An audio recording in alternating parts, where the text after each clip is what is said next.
Welcome to this episode of EagleAir TV. Special thanks to Arvis Bank and the Nixa Education Foundation for funding our new studio. I'm Hendrix Trott. And I'm Wilbur Honey. This episode includes the 14-mil market, wrestling, teaching academy, frequently asked questions, and an ASMR interview.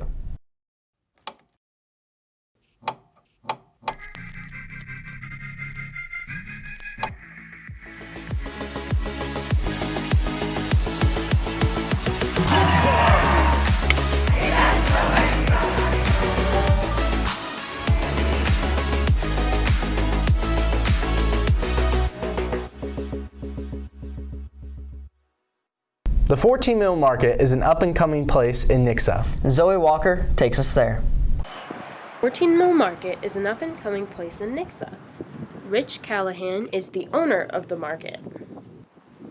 14-mil market is a food hall, and what a food hall is it's a unique, unlike a food court, there's small unique restaurants that are like not franchised, that where restaurant inspired come in and do small concept kitchens, but then we have a centralized location for seating. We have outdoor entertainment, outdoor seating that makes it a little bit different than a food court. We created quite a few jobs. We started up, there's actually 12 businesses within here. The food hall, 14-mil market is one. You have 10 restaurants, and then the bar is its own business as well. So you have like 12 businesses that we created all at once. So they all have their own business license. They all have their own employees. So they're all individually ran, and they've all hired. And so we've gained quite a few employees that mostly are from Nixa High School. I mean, we have a lot of Nixa High School employees here. And of course, we're generating a lot of money for revenue for the city of Nixa through our taxes.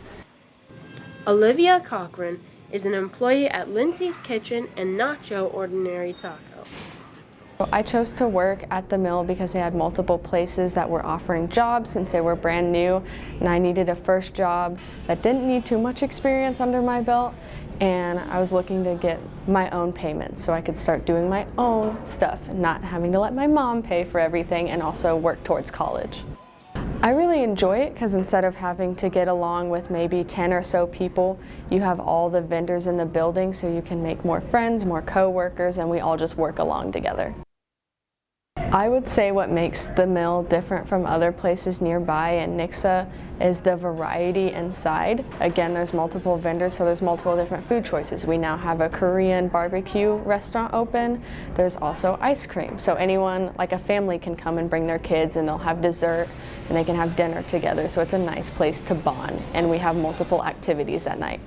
And then, of course, with the restaurants themselves, unlike a food court, there's not franchised. It's all handmade food. These people are here in the back early in the mornings. They're creating they're mixing their recipes and stuff like that. And so it's quite unique from a food court, and then different from a restaurant because it's not just a sit down. You get to pick what you want and then sit down and eat. The mill is open 7 days a week. For information on hours of operation, check out their website.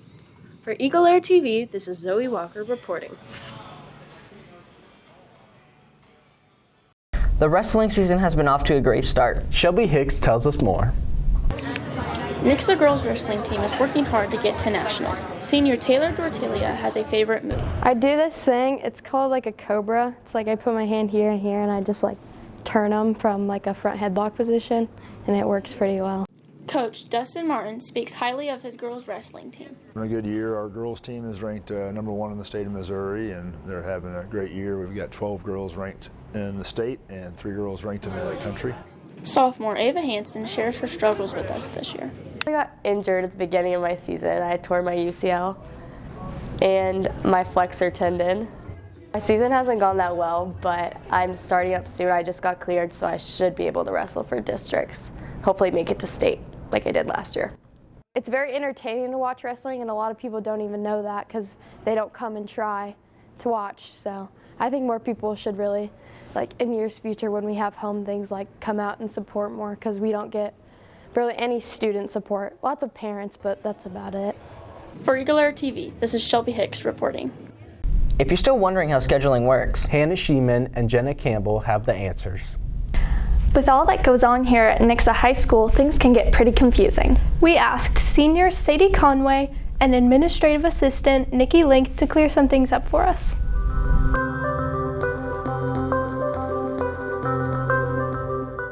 What are your best study strategies for EOC or finals? For EOC testing, like your teachers will like set out like a study week for it, and like they'll have like the practice tests, questions, and like how to utilize the tools.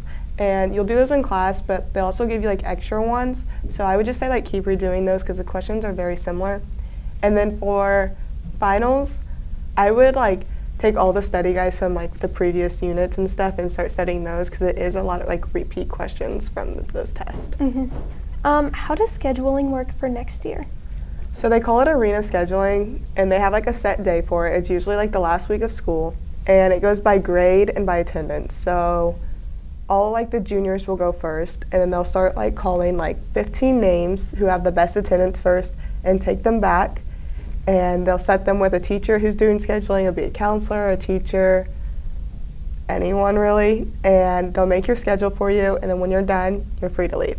So everyone gets to leave usually by 1. When is homecoming, and is there a spirit week before? Okay, there is. So homecoming is February 9th, and the theme is disco rodeo. So I think the idea of that is for people to like wear like their cowgirl boots, like hats, like just a fun thing other than like formal. And there will be a spirit week before, and I think that'll be announced next week. How do you sign up for spring sports?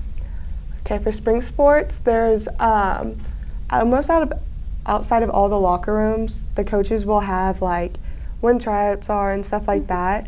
So you don't really like have to sign up, but you do have to go to those tryout dates, which they'll be posted on the Nixa like calendar if you look online, or just on different things. So just keep your eye out, and if you really like don't know, I would go talk to one of the coaches.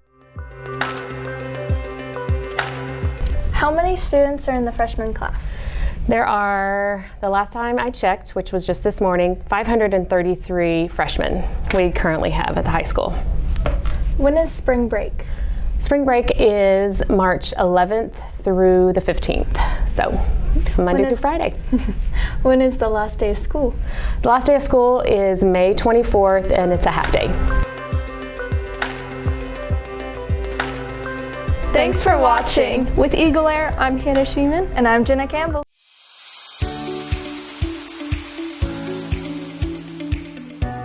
In journalism, I share people's stories. I express my love for writing. I communicate with my team. I interview interesting people. I gain confidence.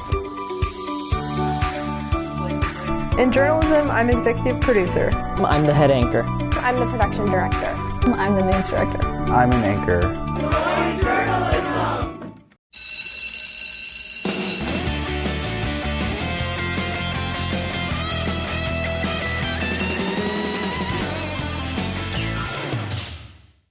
Welcome to this episode announcements. I'm Lucy Camacho. And I'm Shelby Hicks. The musical The Old Man and the Moon opens in the Black Box Theater January 29th through the 30th and February 1st through the 3rd from 7 p.m. to 9 p.m. January 31st, sophomores take the pre-ACT. Homecoming tickets go on sale January 16th through the February 8th during lunch. Homecoming is on the 9th, and it's disco rodeo themed. The SOAR parent meeting is on February 13th, 8 a.m. to 9 a.m. The SOAR conference is February 22nd from 3 p.m. to 7 p.m. That's all the announcements for this episode. Bye!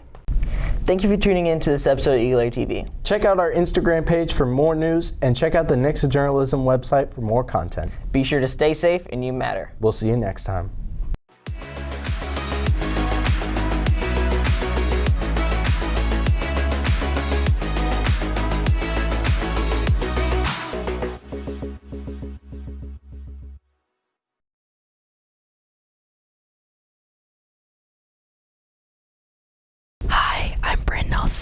And I'm here with Avery Banks, and this is ASMR interview. Today on ASMR interview, we are going to be trying cheap versus expensive grapes while I ask Avery what it's been like coming back from being online. We're going to start with the cheap grapes, so here you go. I'll take one too. Oh, let's go first. Okay, let's see the crunch. That was good. That was real good. Okay, I'm gonna go.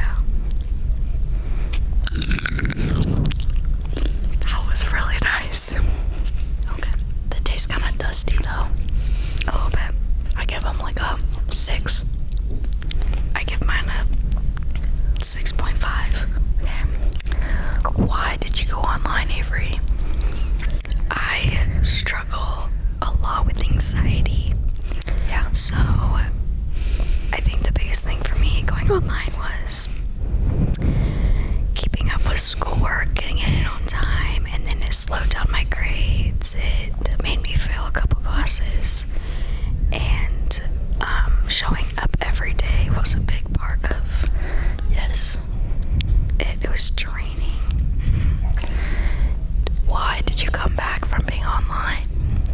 Honestly, I miss my friends, and being virtual made me lack like being social, and so I definitely miss my friends. And yeah. Okay, let's try the expensive grape now. Oh, yeah. Here. Oh, this one's crunchy or hard. Mine feels soft. Here, you can go first. Nice. Wait, bad. Oh, never mind.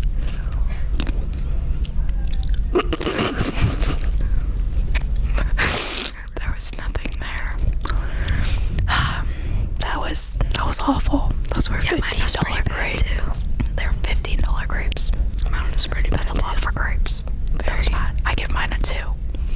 Yeah, I think I give mine a 2 also. So, did you ever miss being like, did you regret it when you went back or went online? Definitely. In the beginning, I was like, never going back to school. I love this, but yeah. Also at the same time,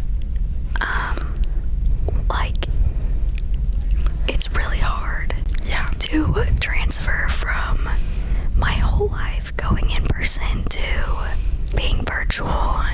And so it was a big change in like my schedule and like all that stuff. So yes, I definitely regretted it. Yeah.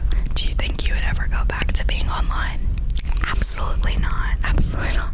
Never. You do some online classes right now though. Yes, I have my first hour virtual and my 7th and 8th hour virtual. Yeah.